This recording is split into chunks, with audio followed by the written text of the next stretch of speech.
Hello there everyone, it is Mitsu here and welcome back to the second episode of MAR. This is the series where we will have a quick tactical roundup on the previous Premier League match week.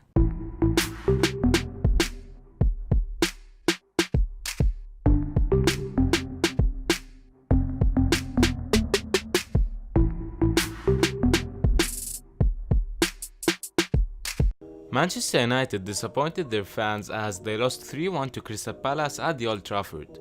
Manchester used a 4-2-3-1 formation on paper, but it was more of a 4-5-1 on the pitch, with Rashford and Daniel James as the wide players, while Bruno Fernandes and Pogba would be positioned higher than McTominay, who played as the only defensive midfielder.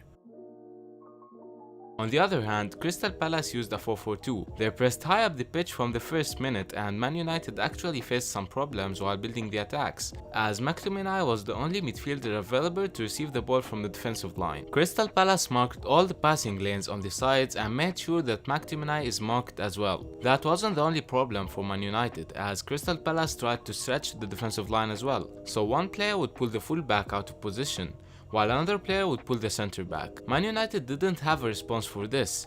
No one from the midfield line dropped down to help or cover these spaces, and so these crosses were very dangerous.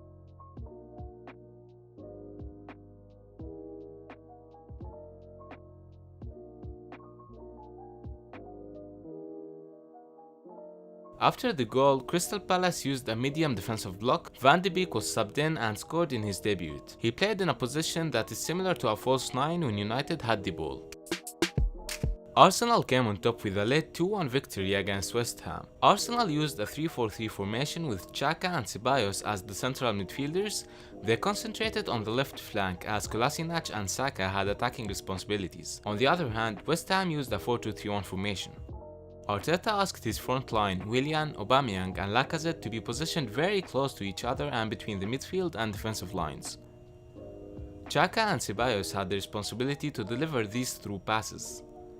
That's how the first goal was scored. Actually, as a lot of players pushed forward and reached the penalty area, they were able to score. So the team used a narrow forward line to give spaces to Bellerin, Saka and Kolasinac on the sides. West Ham's only goal was due to a mistake from Kolasinac as he wasn't outnumbered. It was a normal 2v2 situation, but he wasn't able to stop the cross.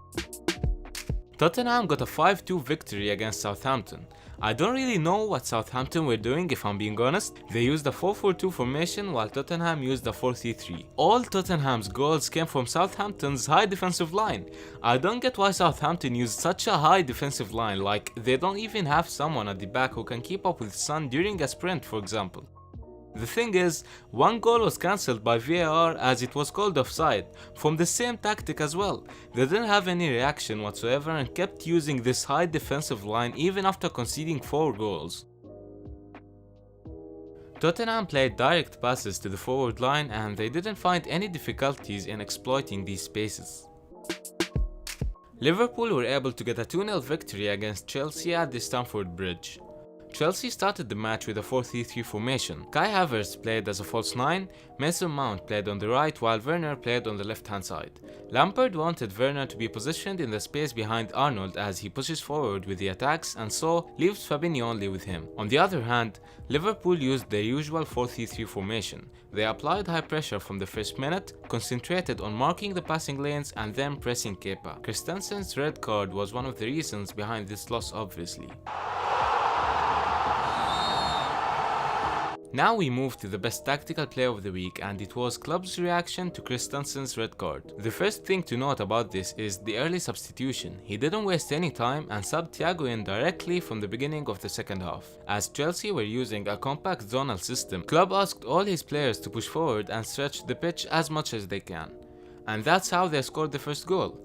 Thiago was the last player on the pitch for Liverpool alongside Van Dijk and Fabinho, as the best counter for any zonal system is to keep switching the play once the other team moves to one side of the pitch.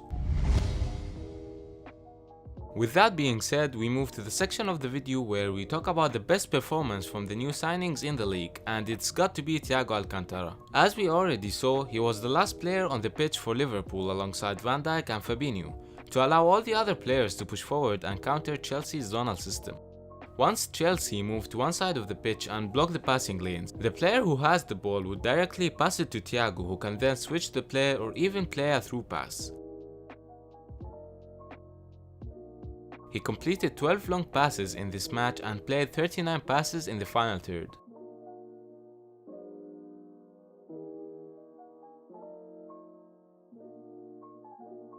He was the cover man during the press. As you guys know, the cover man is the player who stays backward while his team is applying pressure to get the ball if his teammates fail to do so.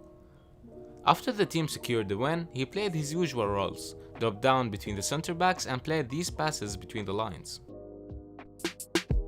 Manchester City won 3-1 against Wolves in their first Premier League match for the season. Wolves used a 3-4-3 formation on paper, but it was more of a 5-3-2, while Man City used a 4-2-3-1 formation. Something that we saw for the first time was Rodri and Fernandinho playing as the defensive midfielders together, which allowed De Bruyne to attack while having less defensive responsibilities.